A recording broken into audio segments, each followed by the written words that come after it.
ఈరోజు మనం karate exercise నేర్చుకుందాం. సో కరాటే ఎక్సర్సైజ్ వల్ల ఏమవుతుంది, కరాటే ఎక్సర్సైజ్ వల్ల వెన్నెముక కరెక్షన్ జరుగుతుంది. సో వెన్నెముక స్ట్రైట్గా రావడం అనేది జరుగుతుంది. ఇవాళ అది నేర్చుకుందాం. ఒక లాంగ్ స్టిక్ తీసుకొని లాంగ్ స్టిక్ భుజాల మీదుగా ఇలా పెట్టుకోవాలి. ఇలా పెట్టుకుని మనం కొంచెం కాళ్ళు జస్ట్ ఇలాగ వెలుపుగా జాపుకొని స్పైన్ ట్విస్టింగ్ చేద్దాం. ఫస్ట్ 1 2 3 4 5 6 7 8 9 10 మనకి 10 to 20 టైమ్స్ చేసుకోవచ్చు. ఫస్ట్లో స్టార్టింగ్లో 10 టైమ్స్ చేయవచ్చు. దీనివల్ల ఫస్ట్ మేజర్ అడ్వాంటేజ్ ఏంటంటే వెన్నెముక స్ట్రైట్గా వస్తుంది. మనకి కుర్చీలో కూర్చునేటప్పుడు పోస్చర్ కరెక్షన్స్ చాలామందికి ఉండదు. సో ఎలా పడితే అలా కూర్చుంటాం కాబట్టి వెన్నెముక స్ట్రైట్గా ఉండకుండా వంగిపోతుంది బాడీ. అలా కాకుండా ఇలా చేస్తే బాడీ వంపు తగ్గుతుంది. నెక్స్ట్ దీంట్లో మనకి ఇప్పుడు సెకండ్ వెళ్దాం.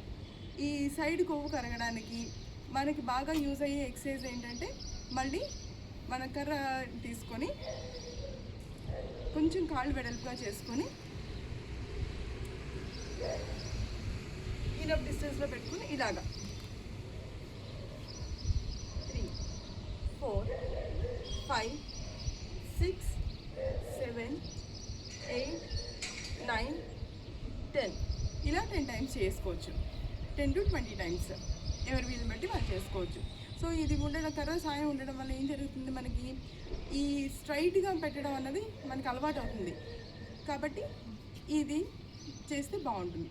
నెక్స్ట్ అది ఇంకొక ఇది చేద్దాము. దాంట్లోనే మనం దీంతోనే వెనక్కి వెళ్ళి అంటే forward bending and backward bending. యూజువల్గా మనం ఫార్వర్డ్ బెండింగ్ బ్యాక్వర్డ్ బెండింగ్ చేసేటప్పుడు ఊపిరి వదులుతూ ఊపిరి పీలుస్తూ చేస్తాం.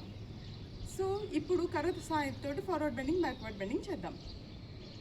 ఫస్ట్ బ్యాక్వర్డ్ బెండింగ్ చేసేటప్పుడు ఊపిరి పీలుస్తూ బ్యాక్వర్డ్ బెండ్ చేసి ఊపిరి వదులుతూ ఫార్వర్డ్ బెండ్ చేద్దాం.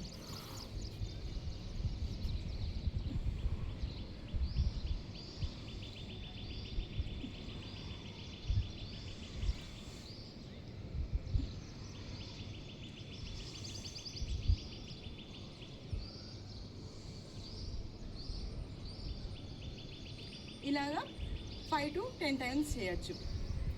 సో ఈరోజు వీడియోలో దీంతో ఎండ్ చేద్దాం. నెక్స్ట్ వీడియోలో మళ్ళీ కలుసుకుందాం. బాయ్.